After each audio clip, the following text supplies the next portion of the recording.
Assalamualaikum warahmatullahi wabarakatuh. Perkenalkan, nama saya Salsa Retnosa Putri, dengan NIM 1091020 1029. Saya dari kelas Perencanaan Pembangunan Daerah kelas B1 dengan dosen pengampu Bapak Sukron Makmun SSMSI. Saya di sini akan mempresentasikan resume buku saya dengan perencanaan pembangunan daerah. Yang pertama pada bab 1 mengenai sistem penyelenggaraan pemerintahan negara kesatuan Republik Indonesia. Pada bab ini dijelaskan sistem pemerintahan negara Indonesia telah dicantumkan dengan jelas dalam Undang-Undang Dasar Negara Kesatuan Republik Indonesia tahun 1945, pasal 1 ayat 3, bahwa Indonesia adalah negara hukum. Etika penyelenggaraan negara tidak boleh terlepas dari segala aspek nilai yang diperlukan oleh penyelenggara negara. Asas-asas umum penyelenggaraan negara sebagaimana disebutkan dalam Undang-Undang Nomor 28 Tahun 1999 adalah asas kepastian hukum, asas ketertiban penyelenggara negara, asas kepentingan umum, asas keterbukaan, asas proporsionalitas, dan asas akuntabilitas. Pemetaan urusan pemerintahan wajib yang tidak berkaitan dengan pelayanan dasar dan urusan pemerintahan pilihan digunakan oleh daerah dalam penetapan kelembagaan, perencanaan, dan penganggaran dalam penyelenggaraan. Selanjutnya pada bab 2, yaitu desentralisasi pemerintahan. Pelaksanaan asas desentralisasi selain sebagai konsekuensi sistem penyelenggaraan pemerintahan negara kesatuan agar efektif bertujuan juga meningkatkan pelayanan untuk kesejahteraan. Program desentralisasi di Indonesia adalah suatu pendekatan ke arah dua permasalahan penting, yaitu metode untuk penyebaran pemerintah kepada semua daerah, metode untuk menakomodasi perbedaan regional, cita-cita regional, aspirasi regional, dan kebutuhan regional dengan batasan dari negara kesatuan. Inti desentralisasi pemerintahan daerah bahwa penyelenggaraan pemerintahan daerah adalah pemerintahan daerah dan DPRD. Selanjutnya, bab 3, otonomi daerah. Desentralisasi tidak berarti menanggalkan sentralisasi karena pada dasarnya desentralisasi dan sentralisasi berada dalam satu garis kontinum.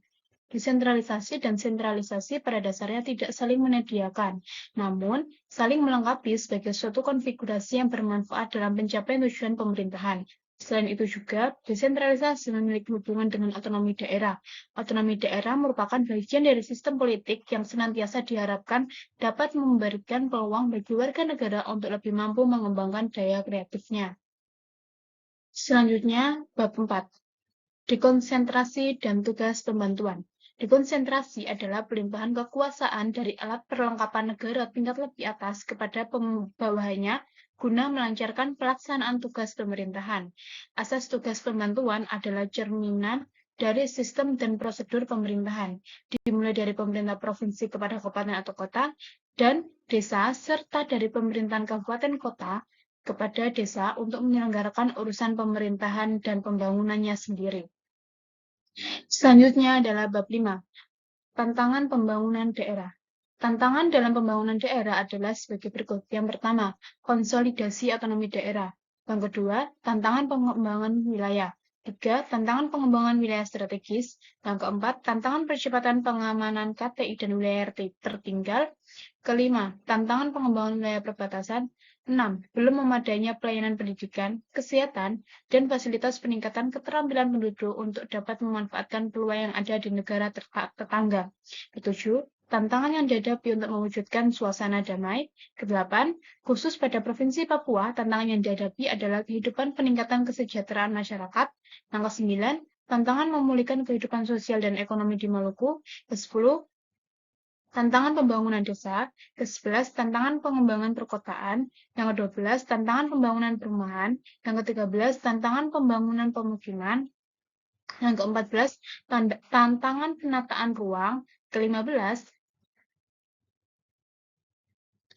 tantangan bidang pengelolaan pertahanan. Yang ke-16, peningkatan bidang pengelolaan pertanahan. Yang ke-17, tantangan peningkatan penanggulangan kemiskinan.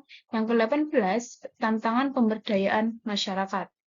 Selanjutnya pada bab 6 menjelaskan tentang pembangunan berkelanjutan dan ekologi pemerintahan. Konsep pembangunan berkelanjutan adalah pembangunan yang dapat memenuhi kebutuhan generasi saat ini tanpa mengorbankan kepentingan generasi yang akan datang. Sesungguhnya pembangunan berkelanjutan atau pembangunan berwawasan lingkungan itu tidak lain adalah pembangunan yang berorientasi pada pemenuhan kebutuhan manusia melalui pemanfaatan sumber daya alam secara bijaksana dan efisiensi. Kemiskinan serta kerusakan lingkungan hidup merupakan ancaman utama bagi proses pembangunan kaitannya dengan tujuan pembangunan mencapai masyarakat yang sejahtera. Selanjutnya bab 7, yaitu indikator pembangunan. Pembangunan adalah perubahan ke arah kondisi yang lebih melalui upaya yang dilakukan secara terencana.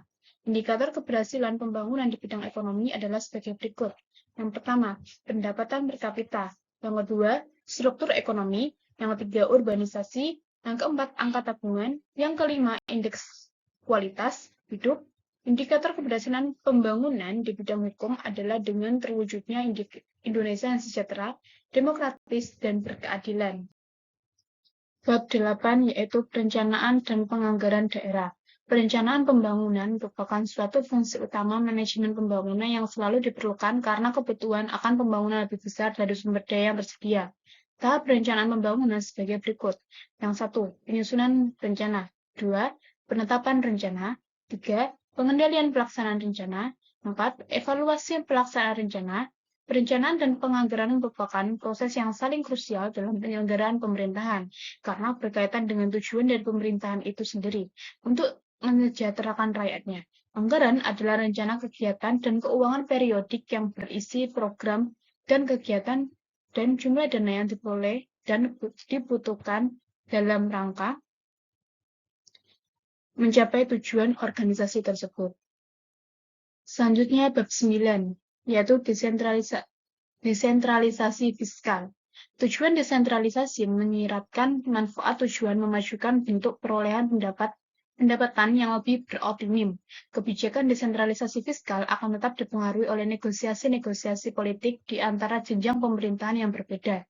Desentralisasi fiskal sebagai salah satu cara meloloskan diri dari berbagai jebakan ketidakefektifan dan ketidakefisienan pemerintahan, ketidakstabilan makroekonomi, dan ketidakcukupan pertumbuhan ekonomi yang telah menyebabkan mereka jatuh terperosok. Pada selanjutnya, bab 10 yaitu dana perimbangan atau dana transfer. Dana perimbangan merupakan dana yang bersumber dari APBN yang dialokasikan kepada daerah untuk membiayai kebutuhan daerah. Transfer merupakan konsekuensi dari tidak meratanya keuangan dan ekonomi daerah. Tujuan transfer adalah mengurangi keuangan horizontal antar daerah, mengurangi kesenjangan vertikal pusat daerah, mengatasi persoalan efek pelayanan publik antar daerah, dan untuk menciptakan kestabilan perekonomian daerah. Pada bab 11, yaitu Anggaran Pendapatan dan Belanja Daerah atau APBD. APBD merupakan kebijaksanaan keuangan tahunan pemerintah daerah yang berlaku. Anggaran diperlukan sama dengan pentingnya sebuah negara. Fungsi-fungsi anggaran daerah adalah sebagai berikut. 1. Fungsi orientasi. 2. Fungsi perencanaan. 3. Fungsi pengawasan. 4. Penyelenggaraan pemerintah daerah sesuai dengan ketentuan yang telah ditetapkan. 5. Fungsi alokasi. 6. Fungsi distribusi. 7. Fungsi stabilisasi. Bab 12. Analisis anggaran pendapatan belanja daerah.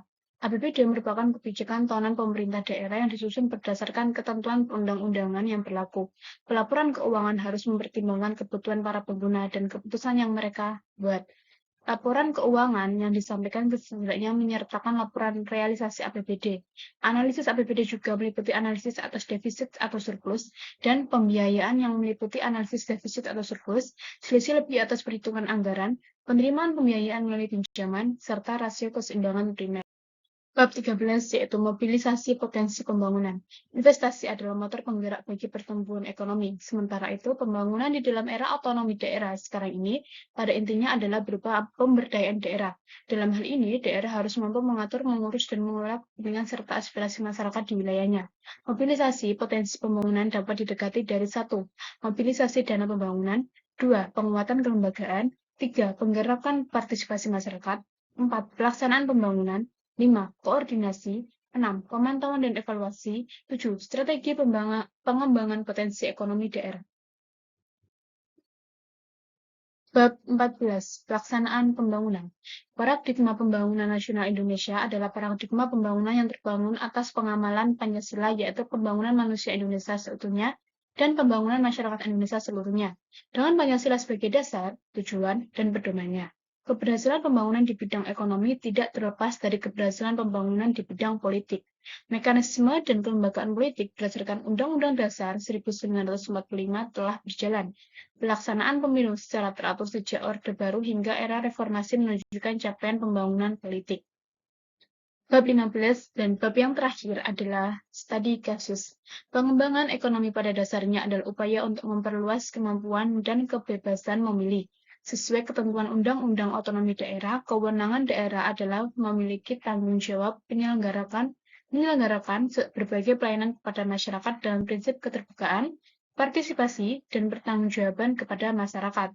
Sasaran pembangunan pada 25 tahun pertama meliputi 1. Bidang ekonomi. 2. Bidang kepercayaan terhadap Tuhan Yang Maha Esa dan sosial budaya. 3. Bidang politik. Dan yang terakhir, bidang pertahanan keamanan. Cukup sekian presentasi yang dapat saya sampaikan. Kurang lebihnya mohon dimaafkan apabila ada typo atau salah penulisan kata. Saya mohon maaf sebesar-besarnya. Sekian dari saya. Wassalamualaikum warahmatullahi wabarakatuh.